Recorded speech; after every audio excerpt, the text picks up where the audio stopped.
미국에서 차량당 7,500달러, 약 1,000만 원의 전기차 보조금을 받으려면 배터리 부품은 올해부터, 핵심 광물은 내년부터 중국 등 해외 우려기관에서 조달하면 안 됩니다.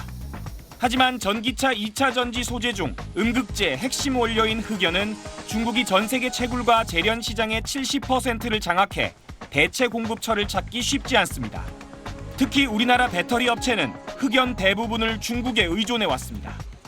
지난해 국내 배터리 3개 회사가 미국 시장에서 올린 매출은 약 10조 원에 달하고 국내 완성차 업체 전기차에도 대부분 이 회사들이 제작한 배터리가 들어갑니다. 보조금을 못 받으면 국내 완성차와 배터리의 미국 매출이 크게 줄어들 상황이었습니다.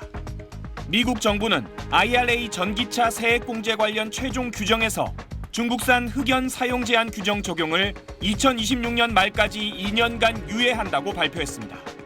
한국과 독일 등 주요 자동차 업체들이 흑연 조달을 단기간에 중국 외 다른 지역으로 바꾸기 어렵다는 점을 호소하자 제도 시행을 미룬 겁니다. 미국은 IRA를 통해 글로벌 공급망에서 중국을 밀어내려 했지만 친환경 차량 시장 활성화를 위해 유예를 결정한 것으로 보입니다. 아직은 저가형 전기차 출시가 안 된 상황에서는 결국 보조금에 의존해야만 전기차 보급이 계획대로 될 수 있는 상황이다 보니까 미국이 양보할 수밖에 없는 상황입니다. 2년이란 유예 기간 동안 국내 업체들은 흑연 공급망을 다변화하고 중국 의존도를 낮춰야 하는 과제를 안게 됐습니다. SBS 고정현입니다. 금요일 친절한 경제 권혜리 기자와 함께합니다. 권 기자, 우리나라 무역 구조가 약 20년 만에 큰 변화를 겪고 있습니다. 네. 올해 1분기에 미국으로의 우리 수출이 중국으로 수출하는 규모를 넘어섰다고요. 네, 올해 들어서 3월까지 미국으로의 수출 규모 310억 달러, 우리 돈으로 42조 5천억 원 정도에 달했습니다. 같은 기간 309억 달러였던 중국으로의 수출 규모를 1억 달러가량 추월했습니다. 대미 수출이 대중 수출을 추월하는 모습이 나타난 건 월간 단위로는 지난해 12월이 거의 21년 만에 처음이었습니다. 이후로는 다시 대중 수출과 엎치락뒤치락 하다가 결국 분기별로도 대중 수출을 추월하는 모습이 2003년 2분기 이후 처음으로 나타났습니다. 미국이 우리나라 제품들을 뭘 이렇게 많이 사가느냐. 한마디로 부가가치가 높은, 우리에게 이익을 상대적으로 많이 남기는 제품들을 특히 많이 사갑니다. 대표적으로 미국인들이 좀 비싼 차, 수익성이 높은 SUV나 전기차 같은 차들을 한국차로 많이 사고 있습니다. 2022년부터 달러 대비해서 원화가 급격히 저렴해지면서 우리나라의 비싼 차들, 좋은 차들을 미국인들이 상대적으로 싼 값에 살 수 있게 된 영향도 있지만요. 수출 차량 한 대당 단가 상승률이 지난해까지 5년 동안 53%나 올라서 환율 상승률을 훨씬 웃돕니다. 기본적으로 한국 차도 좀 비싼 듯한 차들의 인기가 미국에서 높아진 겁니다. 이 밖에도 전기차 배터리, 또 전기차 배터리의 핵심 소재인 양극재, 기계류 같이 다양한 품목들에서 미국 수출이 늘어왔습니다. 미국은 점점 더 미국에 와서 공장을 짓고 만든 전기차에만 보조금을 준다. 또 미국에 투자해야 지원금을 준다. 이런 정책들을 다각도로 펴고 있습니다. 여기에 미국으로의 수출을 견인해온 우리 대기업들도 삼성, SK, 현대, 기아차 할 것 없이 앞다퉈서 미국의 대규모 투자에 나서고 있습니다. 네, 우리 수출의 이 중국 의존도가 너무 높다는 게 한동안 걱정거리였잖아요. 네. 그래서 이렇게 변한 게 다행이다, 이런 시각도 있던데요. 네, 기본적으로 큰손 고객이 늘어나는 건 성장 규모를 키우는 거고요. 말씀하신 대로 중국에 대한 의존도를 낮추고 수출 다변화를 이루고 있는 건 분명합니다. 긍정적인 요소죠. 하지만 불안 요소도 적잖이 존재한다. 미리 알고 대응해 나갈 필요가 있다고 한국은행이 어제 보고서를 냈습니다. 한국은행이 지적하는 지점들은 뭔가? 일단 지금 우리 대기업들이 미국에 막대한 투자를 쏟아붓고 있는 데 비해서 장기적으로 봤을 때 수출이 늘어나는 효과는 점점 작아질 수 있다는 겁니다. 중국이나 동남아에 공장을 세우고 투자하는 경우보다 미국 투자가 가져올 수출 확대 효과가 장기적으로 한참 적다는 거죠. 한국 기업이 베트남에 공장을 지으면요, 한국에서 부품을 가져다가 조립한다든지 하는 식으로 결국 우리 수출이 늘어납니다. 그래서 베트남에 투자를 많이 할수록 베트남의 수출도 잘 되는 연결고리 같은 게 생기는데요. 미국은 이런 연결고리 효과, 수입 유발률이 좀 떨어지는 특징이 있다는 겁니다. 투자 대비해서 우리 수출에 도움이 되는 정도가 더 작을 수 있다는 거죠. 그리고 중국이나 동남아로 진출하던 때와 달리 미국에는 우리 대기업들이 중소기업들과 동반해서 가기 어렵다는 점도 한국은행은 꼽았습니다. 사실 미국 공장은 미국이 오라고 하니까 가는 거지 인건비나 생산 비용은 오히려 한국에서보다 더 들어갑니다. 대기업들은 그럼에도 불구하고 미국에서의 위치를 다지기 위해서 진출할 수 있지만 중소기업들에겐 쉽지 않다는 겁니다. 그리고 대체로 첨단 기술 분야에서 미국으로 진출하고 있는 만큼 국내 투자가 그만큼 줄어들고 핵심 인재들이 미국으로 유출되는 모습이 나올 수 있다는 점도 주목했습니다.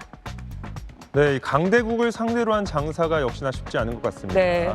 아예 미국에서 무역 흑자를 좀 덜 낼 필요가 있다, 뭐 이런 주장도 나왔잖아요. 네, 산업연구원도 지난달 말에 특히 트럼프 전 대통령이 재선될 경우에 대비해서 미국에서 우리가 내는 무역 흑자를 좀 줄일 필요가 있다는 제안을 내놨습니다.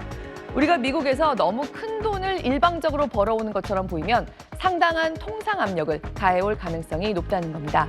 이번에 한국은행도 이와 비슷하게 미국의 통상 압력을 피하는 방법으로 미국으로부터의 수입을 늘리면 좋겠다고 제언했습니다. 트럼프 전 행정부에서 미국산 셰일가스 수입을 늘렸던 것처럼 미국산 에너지 또는 미국산 농축산물 중에서 수입을 늘리는 안은 한국은행은 예로 들었습니다. 근본적으로는 기술 혁신을 계속하고 경쟁력을 갖추는 모습으로 대응할 필요가 있다고 짚었습니다. 네, 권 기자 이번 주도 잘 들었습니다. 사각형의 노란색 셀은 국내 업체가 개발한 전고체 배터리 모형입니다. 전고체 배터리는 기존 리튬이온 배터리의 액체 전해질을 고체 전해질로 바꾼 건데 화재 위험성은 줄고 전기차의 주행거리는 크게 늘릴 수 있어 꿈의 배터리로 불립니다. 지난해 하반기부터 샘플 생산을 했고 27년 양산을 목표로 지금 연구 개발을 하고 있습니다. 이 배터리는 기존 전기차의 배터리 구성을 완전히 바꾼 제품입니다. 배터리 팩은 셀과 모듈이 합쳐져서 만들어지는데요. 이 제품은 모듈을 빼버려서 빈 공간에 셀을 더 넣을 수 있게 설계됐는데 그만큼 용량을 더 늘릴 수가 있습니다. 배터리의 에너지 밀도는 높이고 무게는 줄일 수 있습니다. 용량이 늘어나는 만큼 주행거리가 길어질 수 있습니다. 전기차에 대한 큰 불만 중 하나인 충전 시간을 줄인 배터리도 대거 선보였습니다. 배터리 내부에 실리콘과 흑연을 넣어 저항을 크게 낮춘 건데 18분 걸리던 급속 충전 시간이 15분으로 단축됐습니다. 글로벌 전기차용 배터리 시장에서 아직까진 국내 업체가 점유율 1위를 달리고 있지만 보조금 등 자국 정부의 정책 지원을 얻은 중국 업체의 성장세가 위협적인 상황입니다.